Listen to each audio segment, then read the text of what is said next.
A simbologia da pedra é hoje o tema desta troca de ideias, nesta meia dúzia de ideias. Eu queria apresentar-vos o mestre escultor Francisco Simões e o mestre canteiro Domingos Pardal. Mas não quereria começar sem uma homenagem sentida a Davi Mourão Ferreira. Recordando através da pedra e daquilo que ele tem acompanhado, Francisco Simões, este admirável verso: nem todo o corpo é carne, não, nem todo. Que dizer do pescoço, às vezes mármore, às vezes linho, lago, tronco de árvore, nuvem ou ave, ao tato sempre pouco. Este verso revela até que ponto Davi Mourão Ferreira se entranhou no espírito e na simbologia da pedra. Francisco Simões, a pedra tem vida? É feminina? É masculina? O que é a pedra para si? A pedra é feminina, é uma mulher. A pedra é o material mais nobre que eu conheço e mais eterno. Diria mesmo que tem vida e tem vida eterna. A Vênus de Milo é uma mulher, é uma pedra e são milhares de anos. A vida da pedra é a sua própria alma translúcida e todas as veias que a constituem são estes micro quartos de mica, de cristais, etc. A pedra é a natureza e a natureza é feminina. Mestre Domingos Pardal, quando o mestre escultor lhe entrega o material para depois o consumar, digamos assim, com a sua arte, sente-se atraído pela pedra, pela forma, entranha-se nela, ou é apenas um ato mecânico já da sua parte? Não pode ser um ato mecânico. Quando o mestre escultor nos entrega um modelo em gesso, porque a escultura é sempre uma obra do escultor. Nós transportamos depois para a pedra, copiamos o modelo para a pedra. Mas, nós sentimos também, há de facto esculturas que nos dão muito mais prazer, umas do que outras, porque nós sentimos aquelas que têm mais valor, aquelas que estão... E ficam agarrados a qualquer das obras para sempre.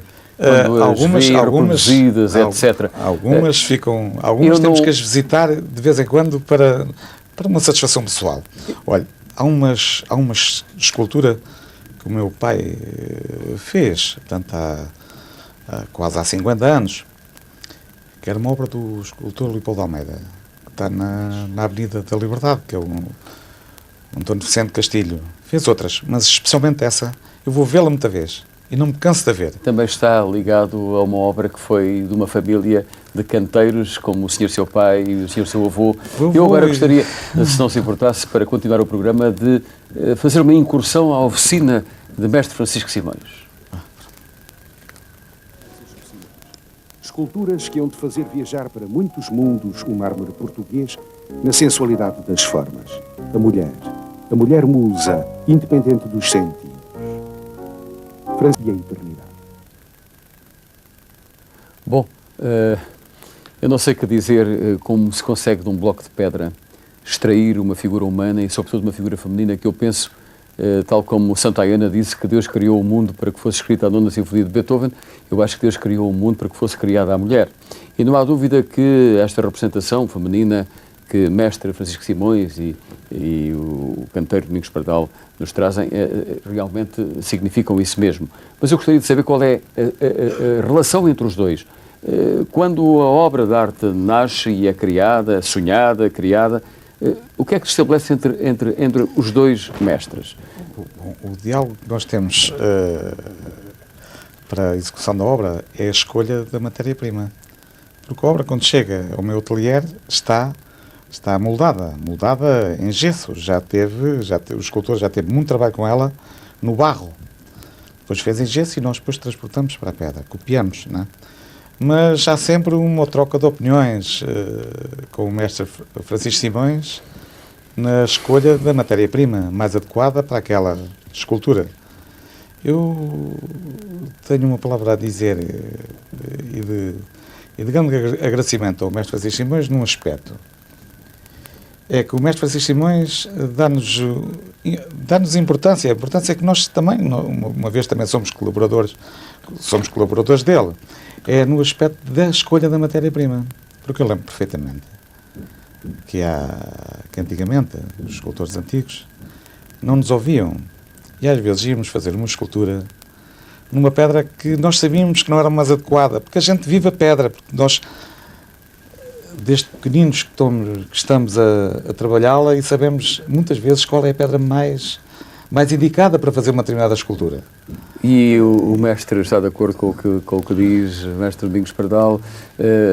Tinha-me referido há pouco que para si a pedra, o barro, é a própria natureza divina do homem, mas a natureza humanizada do próprio divino no corpo do homem, neste caso do corpo da mulher. É isso que realmente, quando escolhe o material, impregna de todo esse sentido de divino e de humanista?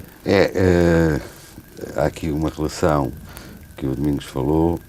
A questão é um pouco esta. No passado, os escultores tinham uma relação demasiado sobranceira relativamente Distante aos canteiros e distante. Agora há uma ligação íntima e um amor que se cria entre os dois, e a obra de arte o próprio escultor pertence aos dois. Neste caso, eu sou um escultor que eu próprio intervenho na própria pedra, quer dizer, enquanto no passado raramente um escultor tocava na pedra, no maço, no cinzel. O mestre abriu agora pistas que eu gostaria de passar ao público. O público talvez tenha alguma coisa mais para vos perguntar.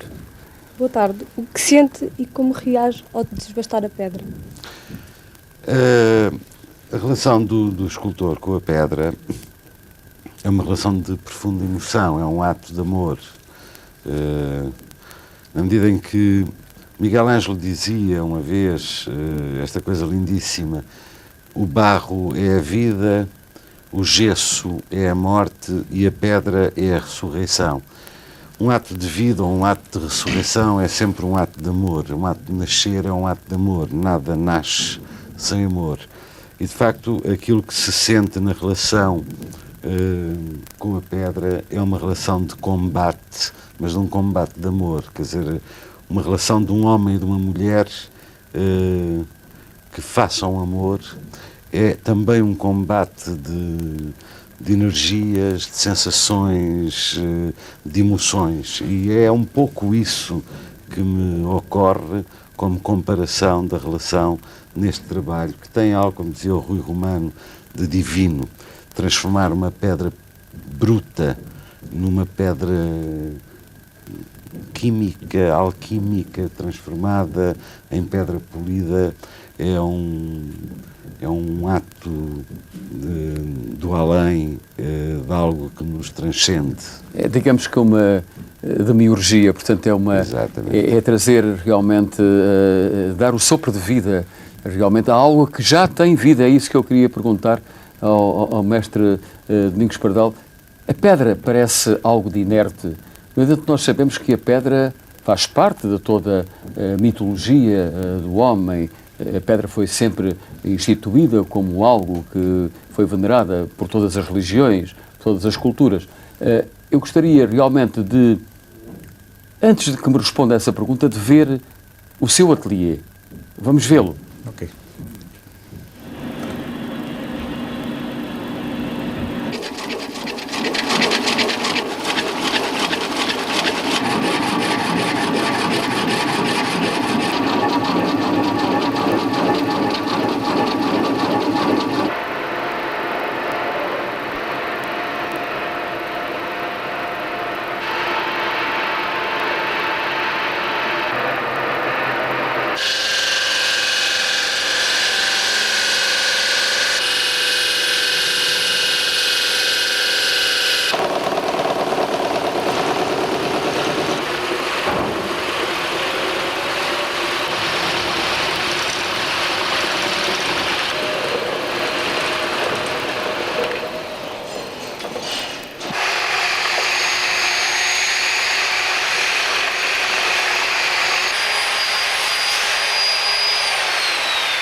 Bom, para além de tudo, esta relação orgânica com a pedra, esta assunção das virtudes do trabalho sobre a pedra, a força que é preciso imprimir, a força do sentido criativo, criador, para se poder realmente chegar a esta obra de arte, tem alguma coisa a ver também com o funcionamento orgânico de todos nós e particularmente o funcionamento de alma de todos nós. O que é que tem a dizer sobre isso? Olha, Sr. Romano, para se trabalhar em escultura, em pedra, é preciso ter uma certa mentalidade. Mentalidade essa adquirida com muitos anos de prática e o senhor note, a pedra pode partir, se nós não tivermos cuidado com ela. Suponhamos que estamos a fazer uma escultura que está assim, não é? É um dedo difícil, tem que ser toda desbastada, porque a pedra é um bloco enorme. E para se conseguir levar até ao fim um bom trabalho, tem que o canteiro de escultura tem que ser um homem muito paciente. E essa mentalidade é adquirida em muitos anos de prática. E começa-se logo de pequenino. Note, eu, por exemplo, comecei a trabalhar em escultura, comecei a trabalhar na pedra com 11 anos.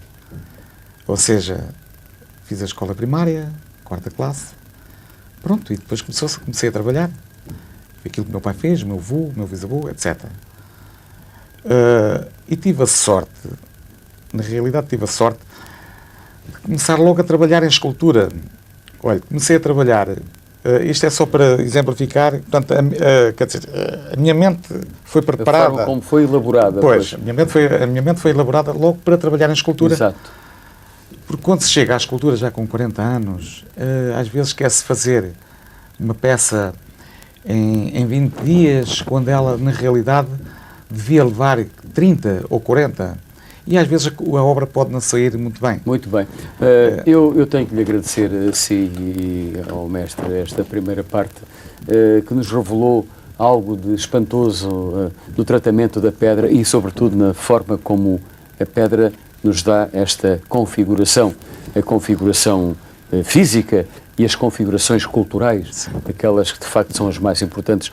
Falava ainda há bocadinho com o mestre Mircea Eliade e ele realmente traduz tudo isso em toda a sua enorme obra simbólica. Portanto, nós fazemos agora um intervalo e voltaremos daqui a pouco com a alquimia da música e da palavra. Sim.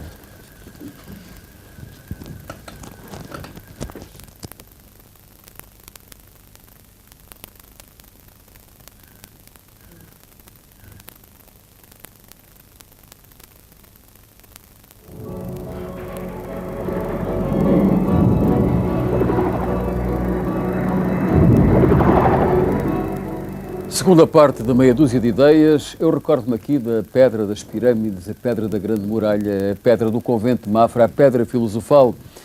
Aqui estamos com Manuel Freire, depois destes 27 anos de distância em relação ao Zip Zip.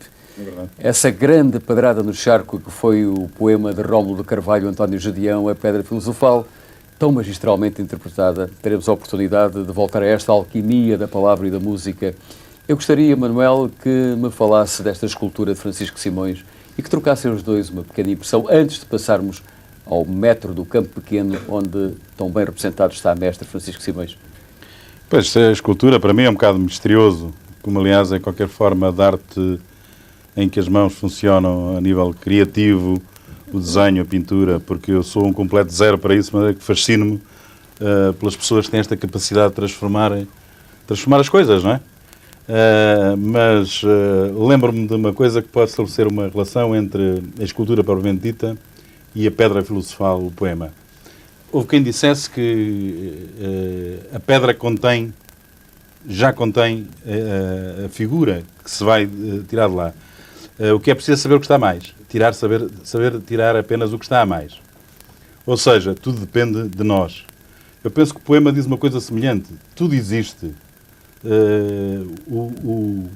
O criar uma sociedade mais justa e melhor só depende de nós. As coisas todas existem. É um bocado, podemos estabelecer este paralelismo entre a escultura. É preciso tirar o que está mais. No caso da vida, também há coisas para tirar, há coisas para acrescentar, mas posso estabelecer assim uma linha de paralelo entre a perspectiva de futuro que estabelece o poema de Gedeão e uma perspectiva de futuro, que é criar peças escultóricas. Isso é um bocadinho fascinante. O que é que diz, mestre Francisco Simões? Eu penso que sim, e olha, nestes últimos anos, neste país, uma das coisas que não se tem tirado é dessa pedra enorme, que é a pedra da cultura, em que não se tem tirado nada. A cultura está toda contida, como dizia agora o Manuel Freire, está toda contida dentro de uma pedra, e era preciso tirar coisas para que ela desabrochasse. Não se tem feito cultura neste país, infelizmente. De algum modo, dentro da pedra, fervilha a cultura. Fervilha a cultura. E eu gostaria de ver agora, exatamente, o metro de Campo Pequeno, onde a cultura está expressa na sua obra. E aí está um raríssimo exemplo, e que é destinada, de facto, a ser consumida, fruída por uma população flutuante de cerca de 1 milhão de pessoas por mês. É um espaço público? Pronto.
Uma beleza de imagens, felizmente reais. Eu gostaria que comentassem esta pequena reportagem. Pois é, apenas repetir aquilo que o escultor Francisco Simões disse, é que é excelente estas ideias que vão surgindo de trazer as coisas para fora dos museus. Antigamente, para ver escultura e pintura, era preciso ir aos museus, como para ouvir música também era preciso ir às salas de espetáculos. Pois, felizmente, as coisas alteraram-se muito, já se pode ouvir música nas ruas também.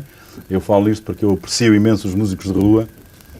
Sou incapaz de passar por um músico de rua sem me deter, como aprecio imenso também as obras fundamentalmente escultóricas. Em 3 volumes é mais difícil expor pintura nas ruas porque ela é muito suscetível às condições climatéricas. Mas gosto muito de ver peças escultóricas na rua. Trabalhos alquímicos como o poema de António Judeão, como a música cantada por Manuel Freire. Eu vou propor-vos uma outra reportagem que vai agora saltar para os nossos ecrãs. Bem, nem sonha que o sonho comanda a vida e que sempre que um homem sonha o mundo pula e avança como bola colorida entre as mãos de uma criança. La la la la la la la la la la la la la la la la la la la.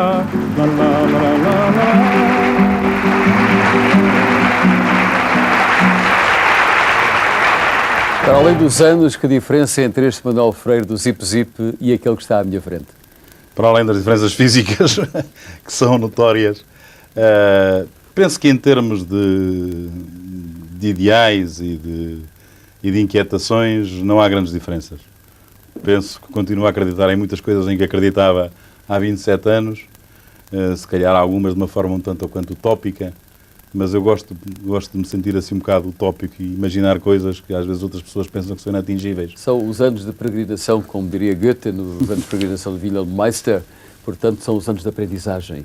Estes 27 anos foram uma aprendizagem constante. Todos os anos são de aprendizagem, todos os anos são de aprendizagem. Todos os momentos são de aprendizagem. Queira a gente aprender, não é? Está de acordo? Completamente. Exatamente por isso, a sua escultura vai permanecer assim, ou na mudança permanente de todos nós, todo o tempo é tempo de mudança, ela vai aparecer-nos diferente dentro de alguns anos ou dentro de alguns meses?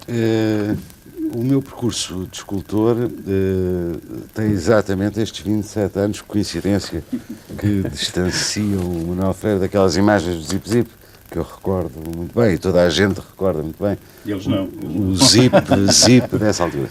E dessas esculturas para hoje há sempre diferenças. Mas eu sinto que há todos os dias diferença. Quer dizer, esta escultura foi há muito poucos anos monocromática, todas as esculturas, elas hoje são policromáticas, todos estes elementos.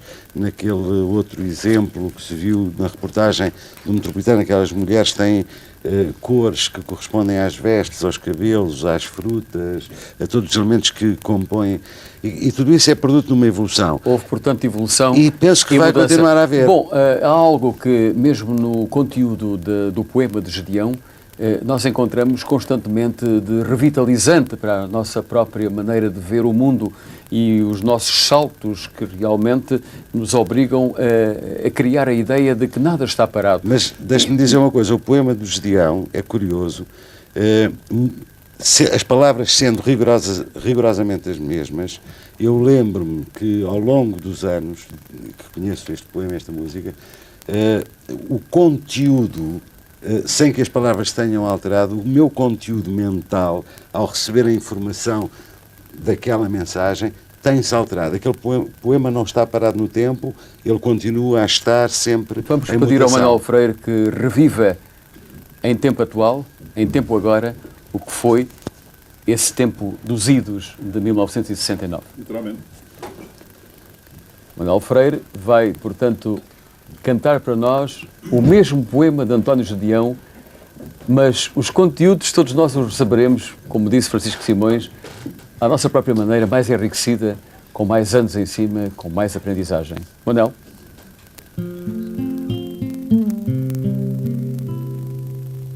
Eles não sabem que o sonho é uma constante da vida, tão concreta e definida como outra coisa qualquer, como esta pedra cinzenta em que me sento e descanso, como este ribeiro manso em serenos sobressaltos, como estes pinheiros altos que em verde oiro se agitam, como estas aves que gritam em bebedeiras de azul. Eles não sabem que o sonho é vinho, é espuma, é fermento, bichinho álacre e sedento, de focinho pontiagudo, num perpétuo movimento. Eles não sabem que o sonho é telecor, é pincel, base do fusto ou capitel, arco em ogiva vitral, pináculo da catedral, contraponto, sinfonia, máscara grega e magia, que é retorta de alquimista, mapa do mundo distante, rosa dos ventos infante, caravela quinhentista, que a cabo da boa esperança, oiro, canela, marfim, florete, espadachim, bastidor, passo de dança, colombina e arlequim, passarola voadora, para-raios, locomotiva, barco de proa festiva, autoforno geradora, cisão do átomo radar, ultrassom, televisão, desembarque em foguetão na superfície lunar. Eles não sabem nem sonham que o sonho comanda a vida e que sempre que um homem sonha, o mundo pula e avança como bola colorida entre as mãos de uma criança. Lararara, lararara, lararara, lararara,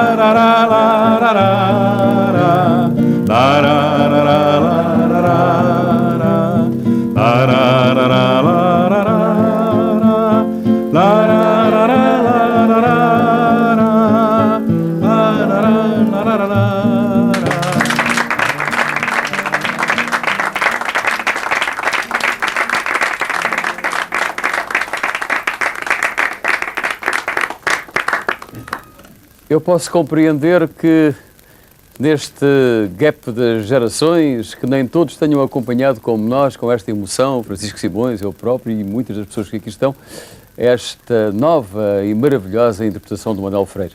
Maravilhosa não pelo sentido adjetivo do termo, mas porque realmente, como Francisco Simões disse, nos conduz a uma nova visão do mundo, a uma forma realmente de estar no mundo mais cheia, mais rica, melhor.